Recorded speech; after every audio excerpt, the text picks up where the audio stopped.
Hello everyone, कैसे हैं आप सब। आज जो हम लेक्चर लेने वाले हैं ये कक्षा 10वीं से संबंधित है। तो अगर आप कक्षा 12वीं के विद्यार्थी हैं तो इस वीडियो को यहीं स्किप करें और जो कक्षा 12वीं के मैंने वीडियो डाले हुए हैं उन लेक्चर्स को आप देखिए और अपने जो जूनियर्स है, जो 10वीं के बच्चे हैं, उनको जरूर इस लेक्चर के बारे में बताएं और ये चैनल उनसे भी सब्सक्राइब करवाएं। तो चलिए आज की न्यू पोएम शुरू करते हैं, जिसका टाइटल क्या है, माय गुड राइट हैंड। क्या टाइटल है, माय गुड राइट हैंड। कहने का मतलब यहाँ पर है मेरा प्यारा सीधा हाथ। नहीं, बिल्कुल नहीं। इसका मतलब यहाँ पर ये नहीं है कि मेरा प्यारा सीधा हाथ। जहां न पहुंचे रवि वहां पहुंचे कवि। कहने का मतलब जो कवि होते हैं ना, उनकी कल्पनाएं अलग ही होती है। और यहाँ पर ये कवि कौन है, यहाँ पर इसके पोइट कौन है, यहाँ पर इसके पोइट है चार्ल्स मैके। कौन है, Charles Mackay.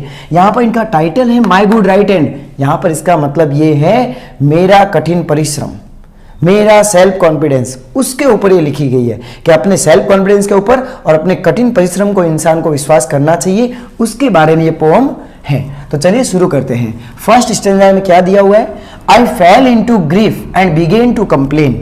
I looked for a friend, but I sought him in vain. Companions were shy and acquaintance were cold. They gave me good counsel, but dreaded their gold. एक line को समझना है, शांति से समझना है, आराम से समझना है। नहीं समझना है तो वीडियो को वापस देखना है। ओके, यहां लिखा हुआ I fell into grief and began to complain. Grief का मतलब होता है सैडनेस, दुख। गरीबी के कारण ये जो बंदा है ये दुख में पहुंच गया, इसको अब अभाव झेलने पड़ रहे हैं। एंड बिगेन टू कंप्लेन, तो अब बताओ जो परेशानी में होगा वो क्या करेगा, शिकायतें करेगा। तो यहां पर भी वही हो रहा है, असंतुष्टि जाहिर कर रहा है ये, शिकायतें करते हुए कह रहे भगवान मेरे साथ तो ये हो गया, मैं गरीबी में जी रहा हूं, मैं तो दुनिया का सबसे दुखी इंसान हूं, वगैरह वगैरह। Next, I looked for a friend but I sought him in vain. यहां लिखा हुआ है सॉट, ये सीख का मतलब होता है ढूंढना, सर्च करना। तो यहां पर सीख की ये सेकेंड फॉर्म दी हुई है, I sought him in vain. लेकिन मैंने किसी मित्र की तलाश की। ये देखो, I looked for a friend, मैंने किसी मित्र की तलाश की, लेकिन आगे but I sought him in vain. Vain का मतलब होता है विदाउट सक्सेस, मतलब व्यर्थ जाना। कोई उसके दोस्त काम नहीं आया। जब वो दोस्तों को ढूंढने गया कि भाई कोई तो मेरे पर प्रॉब्लम के समय मेरा कोई साथ दे दे, उस टाइम उसके कोई काम नहीं आया। और उसकी ये जो सर्चिंग थी, उसको जो ये ढूंढने का उसने जो प्रयास किया था, ये क्या हो गया, विफल हो गया। उसको कोई दोस्त नहीं मिला और जो मिले उनके साथ क्या हुआ वो देखना। Companions were Sai and acquaintance were cold. Companions का यहां मतलब है फ्रेंड्स। क्या मतलब है यहां पर, फ्रेंड्स। तो देखिए यहां पर फ्रेंड्स का मतलब है मित्र। वर साय, यहां साय का मतलब ये नहीं कि वो शर्मा रहे हैं, यहां पर साय का डियर मतलब है कि अब वो पीछा छुड़ाने लगे उससे। अब वो बोलने लगे भाई यार तू ऐसा कर ले तो तेरे साथ जिंदगी में अच्छा होगा। ये देखिए क्या लिखा हुआ, दे गेव मी गुड काउंसिल। वो अच्छी सलाह देने लगे कि तू ऐसे कर तो तेरे बिजनेस चल जाएगा, ऐसे कर तो तेरे को खाने को मिल जाएगा, ऐसे कर तो तेरे कपड़े आ जाएंगे। लेकिन कोई भी but dreaded their gold. Dreaded का मतलब यहां पर निकलता है were afraid of lending their money. कोई भी उसको एक रुपया भी उधार देने के लिए रेडी नहीं था। जबकि उसकी जब अच्छी स्थिति थी तब उसके साथ सब घूमते थे, लेकिन आज जब उसकी स्थिति खराब हो गई, सब उसे अच्छी सलाह तो सब दे रहे, लेकिन कोई भी उसे एक रुपए की भी मदद नहीं कर रहा है। ये देखिए, एंड एक्वेंटेंस वर कोल्ड। यहां कोल्ड का मतलब ये नहीं कि उनको सर्दी लग रही है, वो ठंडे पड़ गए, मतलब अब वो रेस्पॉन्स नहीं दे रहे। होता है कि नहीं रियल लाइफ में भी, जब अपन को किसी की जरूरत पड़ती है तब वो अपने काम नहीं आता है, वो की वो सिचुएशन यहां पर है। आगे, they gave me good counsel but dreaded their gold. Counsel का मतलब यहां पर है एडवाइस, ओपिनियन। उन्होंने अच्छी सलाह तो दी, लेकिन किसी ने भी एक रुपए की मदद नहीं की। दूसरे स्टेंजा में बताया गया है, let them go I exclaimed, I have a friend at my side to lift me and aid me whatever betide. इसका मतलब है कि भाई अब उन्हें जाने दो, लेट देम गो। मुझे उन दोस्तों की कोई जरूरत नहीं है क्योंकि वो सारे मतलबी थे। आई एक्सक्लेम्ड, मैंने जोर देते हुए कहा, मैंने खुद को कहा, आई have a friend at my side, मेरे पास एक दोस्त है। टू लिफ्ट मी, मुझे ऊपर उठाने के लिए, एंड एड मी, मेरी सहायता करने के लिए, what ever be tied. Be tied का मतलब होता है कम अबाउट, मतलब अगर मेरे साथ कैसी भी परिस्थिति बीतने को आ जाए, मतलब मेरी कैसी भी बीते मेरे ऊपर, तो भी अब मैं उनसे मदद नहीं मांगूंगा क्योंकि मुझे एक दोस्त मिल गया है। और वो कौन है, to trust to the world is to build on the sand. To trust to the world, दुनिया पे भरोसा करना तो जैसे क्या है, is to build on the sand, मतलब कि रेत के महल बनाने का। अब बताओ रेत के महल बनाओगे वो टेम्परेरी होते हैं परमानेंट, सीधी सी बात है, वो टेम्परेरी होते हैं, तो वही दुनिया है। अगर दुनिया पे भरोसा किया तो एक न एक दिन धक्का खाएंगे। तो मतलब कैसल ऑन सैंड, कि भाई रेत के महल बनाने से अच्छा तो है कि मैं खुद के ऊपर विश्वास करूं। वो कहां लिखा हुआ है, I will trust but in heaven and my good right hand. यहां पर हेवन लिखा सो हुआ, लेकिन यहां पर हेवन का मतलब स्वर्ग नहीं है, यहां हेवन का मतलब है भगवान, ईश्वर, अल्लाह, खुदा, जो भी आप उसको नाम दो।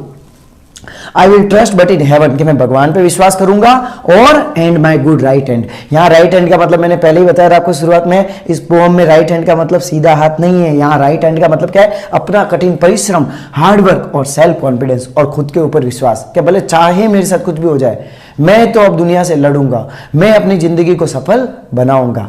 थर्ड स्टैंजा में बता रहे हैं, my courage revived in my fortunes despite and my hand was as strong as my spirit was light। यहां पर रिवाइव्ड का मतलब है कम बैक, रिस्टोर्ड, पुनः स्थापना होना।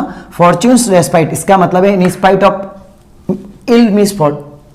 ऑफ इल फॉर्च्यून, मतलब दुर्भाग्य होने के बावजूद भी। आगे स्पिरिट का मतलब है मन या फिर मानस। लाइट का मतलब है चीयरफुल, लाइट का मतलब क्या है, चीयरफुल। अब आगे मेन बात सुनना, चीयरफुल मतलब प्रसन्नचित्त। यहां बोला गया है कि जो मेरा साहस मैं खो चुका था, अब मेरे अंदर वो साहस फिर से आ चुका है। अब मैं फिर से साहसी बन गया हूं। मेरा दुर्भाग्य होने के बावजूद अब मैंने खुद में साहस भर लिया है। और जब इंसान में साहस आता है तो वो कुछ भी कर सकता है लाइफ में, जो वो चाहे वो पा सकता है। And my hand was as strong as my spirit was light. और अब मेरा जो मन है, जो मेरा मानस है, वो भी उतना प्रबल बन गया है जितने कि मेरे हाथ में दम है, जितना मेरे हाथ में ताकत है। यहाँ हाथ में ताकत से क्या तात्पर्य है, यहाँ पर यह तात्पर्य है कि अब उसमें फिर से साहस आ गया है और वो अपने ऊपर विश्वास करने लगा है, और अब वो मेहनत करके अपनी जो गरीबी है उससे ऊपर उठेगा। It raised me from sorrow, it saved me from pain. Sorrow का मतलब होता है दुख, पेन का मतलब होता है दर्द।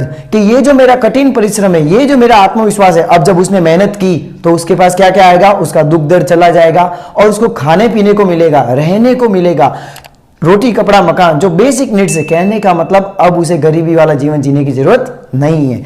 It fed me and clad me again and again. Fed का मतलब होता है फूड, कहने का मतलब प्रोवाइडिंग फूड मतलब भोजन मिलना। क्लोथ्स का मतलब गेटिंग क्लोथ्स, मतलब उसको कपड़े मिलना। अब जब पैसे आएंगे तो इंसान अपनी बेसिक नीड्स पूरी कर सकता है, अब उसको किसी से कोई गरज करने की जरूरत नहीं है। तो थर्ड स्टैंजा में क्या बताया है कि कैसे वह अपने दुर्भाग्य होने के बावजूद भी फिर से साहस बटोरते हुए अपनी जिंदगी में आगे बढ़ता है। ये है अंतिम स्टैंजा, ये लास्ट स्टैंजा है। इसमें क्या बताया गया, the friends who had left me came back everyone.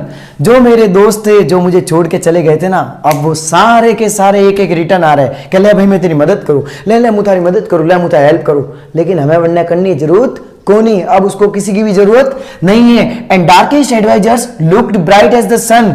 जो पहले स्वार्थी लोग थे, यहां पर ही इनको स्वार्थी माना गया। कहने का मतलब जो पहले उससे दूर भाग रहे थे, जो पहले उसको खाली सलाह दे रहे थे, अब वो उसके पास आ रहे, सूर्य की बातें चमकते हुए कि ले मैं तेरी मदद करने आया। लेकिन अब बताओ, दूध का जला तो छाछ भी फूक फूक कर पीता है। यहां पर वही होगा, I need them no more as they all understand. अब मुझे उनकी कोई जरूरत नहीं है, get out from here, I just don't want you. मुझे तुम्हारी जरूरत नहीं है, भाग जाओ यहां से। I need them no more as they all understand. और जैसा कि उनको भी पता है, क्योंकि अब उसको पता, दूसरे दोस्तों को भी पता है, उसके दोस्तों को भी, कि अब तो इसके बाद सब आ गया है, तो अब हमारी असलियत भी इसको पता चल गई है, इसलिए हमको बुलाएगा ही नहीं। आगे, आई thank the, I trust the my good right hand. मैं धन्यवाद देता हूं, मैं विश्वास करता हूं मेरे अपने सीधे हाथ पर। मतलब यहां सीधा हाथ नहीं, वापस वही कहूंगा, मेरे कठिन परिश्रम पर, मेरे आत्मविश्वास पर और मेरे भगवान पर। क्योंकि अंत में सिर्फ और सिर्फ किसने उसका साथ दिया था, उसके भगवान ने और उसके कठिन परिश्रम में। बाकी उसके जो कंपेनियंस थे, जो उसके साथी थे, जो फैमिलियर पर्सन थे, कोई भी उसके काम नहीं आए थे। तो इस प्रकार आपकी जो सेकंड पोएम है क्लास 10th के अंदर, वो आपकी पूरी होती है। तो आपने अभी तक इस चैनल को सब्सक्राइब नहीं किया है तो जरूर करिए, और भी आपके जितने भी फ्रेंड्स हैं उनसे भी ये चैनल सब्सक्राइब करवाइए। And don't forget to like and share. और सबसे बड़ी बात, इस चेन को रुकने मत दे, इस वीडियो को आगे से आगे शेयर कर अपने दोस्तों के साथ। और तब तक के लिए पढ़ते रहिए, खुश रहिए। Thanks for watching. जय हिंद, वंदे मातरम।